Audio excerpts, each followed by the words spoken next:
घर की कुछ 2 चीज़ों का इस्तेमाल करके आप अपने दाँतों से सारी समस्याओं को जड़ से खत्म कर सकते हैं। फिर वो चाहे आपके मुँह से बदबू आती हो या फिर आपके दाँतों में बहुत ज़्यादा कीड़े लग गए हैं या फिर गुटखे तम्बाकू की वजह से आपके दाँत बहुत ज़्यादा गंदे हो गए हैं या पीली परत चढ़ गई है या दाँतों को बिल्कुल खोखले हो गए हैं। तो ये सारी समस्याएँ आपकी बिल्कुल जड़ से खत्म हो जाएँगी, सिर्फ़ और सिर्फ़ घर की 2 चीज़ों का इस्तेमाल करके।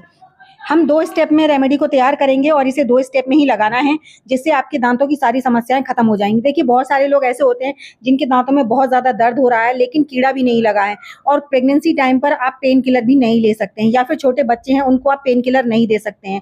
तो यहाँ पर मैं 2 रेमेडी तैयार कर रही हूँ। एक तो है दाँतों की गंदगी साफ़ करने के लिए और दूसरी है यहाँ पर दाँतों में अगर आपके बहुत ज़्यादा दर्द हो रहा है, उसको आराम देने के लिए। तो यहाँ पर हमने 3 चीज़ें ली हैं। एक ली है लौंग, थोड़ा-सा कपूर और यहाँ पर थोड़ा-सा लिया है जो व्रत वाला नमक होता है वो। अब इन तीनों चीज़ों को अच्छे से कूट लेंगे और अच्छे से इनका पाउडर जैसा बना लेंगे। देखिए, बहुत सारी समस्याएँ ऐसी होती हैं जिनका ना हम दवाई गोलियों से आराम तो ले लेते हैं, लेकिन कुछ टाइम ऐसा होता है या फिर कुछ समय ऐसा होता है कि हम वहाँ पर पेन किलर भी नहीं खा सकते हैं या फिर छोटे बच्चे हैं या फिर आप प्रेगनेंसी टाइम पर हैं, तो आप यहाँ पर पेन किलर वगैरह नहीं ले सकती क्योंकि पेन किलर वगैरह से हमें आराम तो मिल जाता है कुछ समय के लिए, लेकिन इनका हर समय साइड इफ़ेक्ट भी ज़रूर होता है। तो आपको पेन किलर नहीं अगर खा सकते हैं या फिर आपके बहुत ज़्यादा दर्द हो रहा है, तो आपको घबराने वाली कोई बात नहीं है। मैं यहाँ पर 2 रेमेडी आपके साथ शेयर कर रही हूँ, जिससे आपको पेन किलर से भी ज़्यादा अच्छा आराम मिलेगा और बिना साइड इफ़ेक्ट के। तो यहाँ पर हमने इन तीनों चीज़ों को पीस लिया है और अब यहाँ पर हम लेंगे थोड़ी-सी कॉटन और कॉटन के अंदर इन तीनों चीज़ों का जो हमने पाउडर बनाया है, इसे अच्छे से बंद कर देंगे। जी हाँ, इसकी एक कॉटन की हमें बॉल बना लेनी है। इस पाउडर को पूरे को हमें बंद कर देना है। यहाँ पर हमने कपूर, लौंग और नमक को अच्छे से आपस में मिला लिया है और इसकी हमने यहाँ पर बॉल बनाकर रख ली है। अब इस बॉल को हम साइड में रख देते हैं, तब तक हम अपनी दूसरी रेमेडी को तैयार कर लेते हैं। इन दोनों का इस्तेमाल कैसे करना है, कब करना है, कितना करना है, किस तरह करना है, उसको मैं सबको आपको वीडियो में आगे बताऊँगी। वीडियो में एंड तक बने रहिएगा, वीडियो ज़रूर अच्छी लगेगी। अगर ज़रा भी यूज़फुल लगे तो प्लीज़ लाइक कीजिएगा, चैनल पर पहली बार आए हैं तो सब्सक्राइब ज़रूर कीजिएगा। साथ ही साथ बेल आइकन को भी प्रेस कर दीजिएगा ताकि आने वाली वीडियो का नोटिफ़िकेशन आपको सबसे पहले मिल सके। तो यहाँ पर हमने लिया है नींबू और नींबू का ना हमें रस नहीं चाहिए, हमें नींबू का जो बाहर वाला छिलका होता है ना, वो चाहिए। तो हम यहाँ पर नींबू को ग्रेट कर रहे हैं बारीक वाले ग्रेटर से। आप अगर आपके पास नींबू इस्तेमाल किया हुआ है तो आप उसको भी उसका छिलका बाहर वाला रब कर लीजिए। इसका जो बाहर वाला छिलका होता है ना, ये बहुत ही ज़्यादा अमेज़िंग होता है हमारे दाँतों के लिए। हमारे मुँह में अगर गंदी बदबू आ रही है, हमारे दाँतों में बहुत ज़्यादा पीली परत चढ़ गई है, तो इन सबको ये रिमूव करने की ताकत रखता है। तो देखिए, यहाँ पर मैंने कुछ इतना पाउडर बनाकर तैयार कर लिया है। ये आधा चम्मच के करीब हमारा नींबू के छिलके का पाउडर मिलकर तैयार हो गया है। अब इसमें हम कुछ चीज़ें और ऐड करेंगे, वो सारी चीज़ें ही हमारे घर पर मिल जाती हैं, हमें बाज़ार से लाने की कोई आवश्यकता नहीं है। तो अब हम यहाँ पर डालेंगे कुछ बूँदें नारियल के तेल की। तो यहाँ पर मैं नारियल का तेल की ले रही हूँ। आप यहाँ पर चाहे तो इसको स्किप भी कर सकते हैं। इसकी जगह पर आप यहाँ पर नॉर्मल पानी भी डाल सकते हैं, लेकिन जो नारियल का तेल होता है ना, वो हमारी अपनी मसूड़ों को एक अच्छी-सी ग्रिप देता है, साथ ही साथ शाइन देता है। अब यहाँ पर मैंने थोड़ा-सा फिटकरी का पाउडर लिया है। यहाँ पर आपको फिटकरी का पाउडर ज़रूर डालना है क्योंकि ये हमारी ना जितनी भी मसूड़ों की दिक्कतें होती हैं, उन सबको सॉल्व करता है। ये हमारे दाँतों को एक मजबूती देता है और हमारे दाँतों में अच्छी-सी चमक देता है। तो ये फिटकरी का पाउडर जो होता है ना, बहुत ही ज़्यादा अमेज़िंग होता है। तो इन तीनों चीज़ों को हमने अच्छे से मिक्स कर लेना है। मिक्स करने के बाद इसे चलिए साइड में रखते हैं। अब इनका इस्तेमाल कैसे करना है, कितना करना है, हफ्ते में कितनी बार कर सकते हैं आप इसको, डेली नहीं करना है। दोनों में से एक भी रेमेडी आपको दोनों डेली नहीं करनी है। तो यहाँ पर देखिए, जो मैंने कॉटन की बॉल बनाई थी, इसे साइड में रखते हैं, इसका हम बाद में यूज़ करेंगे। पहले हमने जो नींबू का छिलका, नारियल का तेल और फिटकरी का पाउडर ऐड किया है, इन चीज़ों को हम लगाएँगे अपने टूथब्रश पे और टूथब्रश पे लगाने के बाद इससे धीरे-धीरे करके अपने अच्छे से दाँतों पर मसाज देंगे। क्योंकि देखिए, जब हमारे दाँत गंदे हो जाते हैं या फिर हमारे दाँतों से खून आने लगता है या फिर बदबू आने लगती है, तो ना तो हमें अच्छा लगता है, ना ही सामने वाले को अच्छा लगता है। हम हँसने से भी कतराने लगते हैं। तो आपको ये सारी समस्या ना हो, इन फ्यूचर ना हो, तब भी आप इसे कर सकते हैं। अगर हो रही हैं, तब भी आप कर सकते हैं।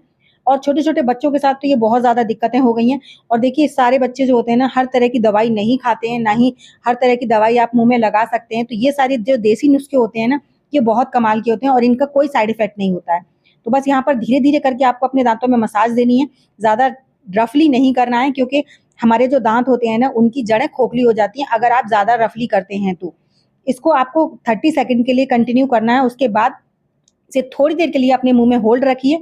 होल्ड रखने से क्या होगा कि जो भी आपके आस-पास की एरिया होगा, वो सारा क्लीन हो जाएगा। उसके बाद आप इसे मुंह को धो लीजिए। तो यहाँ पर मैं कुल्ला करके आ गई हूँ, देख सकते हैं आप दांत मेरे बिल्कुल साफ हैं, कोई प्रॉब्लम नहीं है मेरे दांतों में, क्योंकि मेरे दांत ऑलरेडी बहुत अच्छे हैं।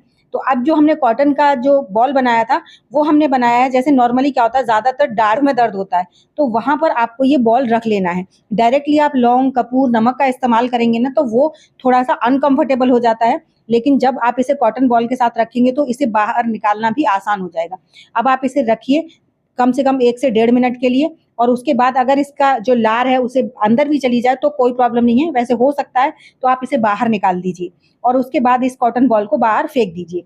तो इससे ना आपका पेन किलर का जैसा काम करेगा। कपूर जो होता है वो हमारी जगह को सुन्न कर देता है, ऐसे ही लौंग जो होती है ना वो हमारे दर्द को बहुत जल्दी रिलीफ देती है, कीड़ों को खत्म करती है। अब हमारा जो थर्ड स्टेप है उसको फॉलो कर लेते हैं। तो उसके लिए मैंने यहाँ पर लिया है एक टमाटर। तो टमाटर हमारा जो होता है ना वो बहुत ही अमेजिंग होता है। टमाटर से हम अपने दांतों पे एक पॉलिश करेंगे जो कि हमने जो पहले ब्रश किया था उस वो भी कंफर्टेबल है। अगर आपको लगता है आपको बहुत ज़्यादा दांत गंदे हो रहे हैं, बिल्कुल शाइन खत्म हो चुकी है दांतों की, बहुत ज़्यादा पीले हो गए हैं, गुटखे तम्बाकू की वजह से आपके दांतों पे कालापन चढ़ गया है, तो वो सारा दर्द खत्म करने के लिए, वो सारी समस्याएं खत्म करने के लिए आपको लास्ट में टमाटर लेना है और उसका कुछ इतना बड़ा टुकड़ा लेना है जितना आप कंफर्टेबली आप उससे अपने मसूड़ों पर मसाज दे सकें। उसके बाद आप इसमें डालिए थोड़ा सा नमक। यहाँ पर व्रत वाला जो नमक है वो लेना है आपको, टाटा नमक बिल्कुल नहीं लेना है क्योंकि वो बहुत ज़्यादा हार्ड होता है, लेकिन नमक ज़रूर लेना है। अगर आप कंफर्टेबल हैं, अगर आपके बहुत ज़्यादा मसूड़े ढीले हो गए हैं तो यहाँ पर थोड़ी सी फिटकरी का पाउडर भी डाल सकते हैं। उसके बाद आपको टमाटर का ये जो टुकड़ा है ना इसकी अच्छे से अपने दांतों पर और मसूड़ों पर मसाज देनी है, जैसे मैं दे रही हूँ, बस उसी तरीके से आपको मसाज देनी है। इससे आपके दांतों में ना एक अच्छी सी शाइन आएगी। आपके दांत जो हल्की-फुल्की अगर पीली परत हो गई है या हल्का-फुल्का दर्द है या फिर आपके मुँह से बदबू आती है तो ये सारी समस्याओं को बिल्कुल खत्म कर देता है। तो ये सारी स्टेप आपको जो रेमेडीज़ है ना मैंने आपके साथ जो शेयर की, डेली नहीं करनी है। हफ्ते में अगर आप 1 या 2 दिन भी करेंगे ना तो भी बहुत अच्छा रहेगा आपके दांतों के लिए, आपकी दांतों की हेल्थ के लिए बहुत अच्छा रहेगा। और अगर आपको बहुत ज़्यादा दर्द है ना तो आप मैंने जो कॉटन बॉल वाला तरीका बताया है ये दर्द के लिए एकदम रामबाण है। आप पेन किलर नहीं खाना चाहते हैं या फिर आप पेन किलर खाने के लिए उस समय कंफर्टेबल नहीं है तो आपको ये तरीका ज़रूर अपनाना चाहिए अगर आपके दर्द है या आपके बच्चों के दर्द है। तो आई होप आपको मेरी सारी टिप्स एंड ट्रिक्स अच्छी लगी होंगी। अच्छी लगी हो तो प्लीज़ लाइक कर दीजिएगा और अपने फैमिली फ्रेंड्स में भी ज़रूर शेयर कीजिएगा, क्योंकि ये सारी प्रॉब्लम्स ना आजकल 99% लोगों के साथ हो रही हैं। तो आप ना दांतों की सफाई डॉक्टर भी कर देता है, लेकिन जब डॉक्टर दांतों की सफाई करता है तो हमारी दांतों की ऊपर वाली जो परत है ना वो भी साफ हो जाती है। तो उन सब चीज़ों में ना पड़ के आपको हमेशा देसी तरीका अपनाना चाहिए, जिससे कि आपके दांतों की हेल्थ भी अच्छी रहे और आपकी वेल्थ भी अच्छी रहे। क्योंकि देखिए अगर आपके दांत खराब हो जाएंगे तो आपकी सेहत भी खराब रहेगी, क्योंकि आप ठीक से खा नहीं पाएंगे। आई होप आपको मेरी आज की वीडियो अच्छी लगी होगी। चलिए ऐसी अमेजिंग वीडियो के साथ मैं मिलूंगी आपको अपनी नेक्स्ट वीडियो में, तब तक के लिए बाय बाय।